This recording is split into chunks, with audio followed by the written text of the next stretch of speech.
Guía del Hater. Cuidado con los spoilers. I had a great time seeing the movie yesterday night. What are the elements a good family action film has to have to make it work like these two films? This question is to both of you. Mhm.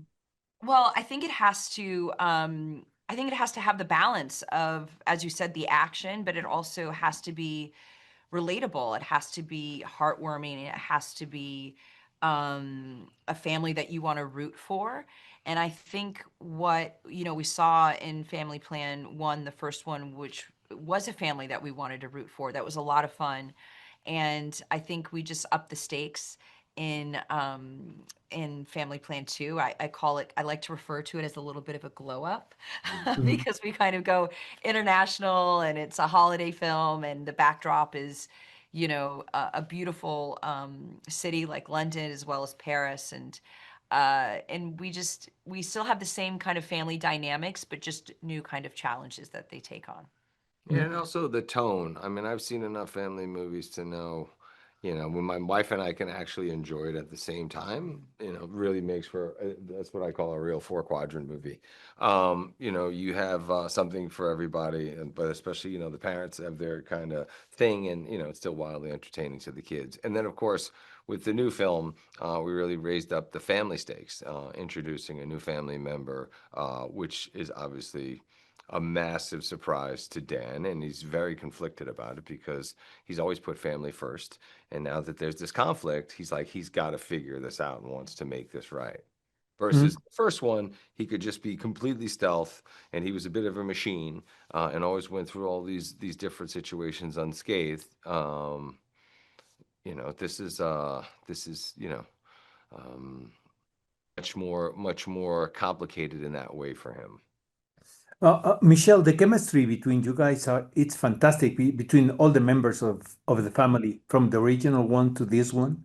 In what depends upon that? Is that casting, or is it on the script, or is it direction?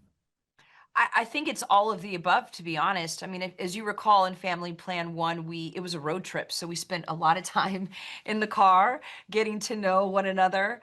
And we would do several takes, as written, and Simon, our director, would allow us to improv a lot. And so we really learned just sort of kind of a real natural dynamic as actors being in that car, and it was something that carried over, I believe, into Family Plan 2. And listen, it's incredibly well cast, and as Mark mentioned about introducing sort of the new characters, with Kit Harington and of course Retta Alizur, they're all additive in terms of that dynamic.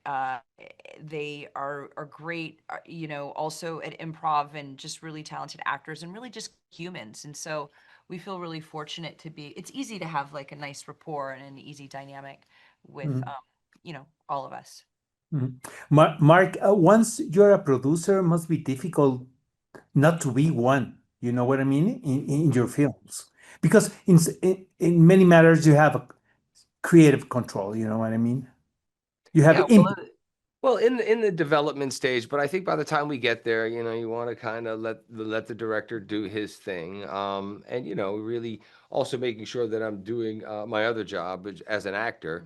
But we created such a great environment for everybody, and the chemistry is really strong. And it all started on the page. So but between getting up to actual principal photography, and then kind of really mainly focusing as an actor unless there are any issues, which oddly enough there weren't on both films.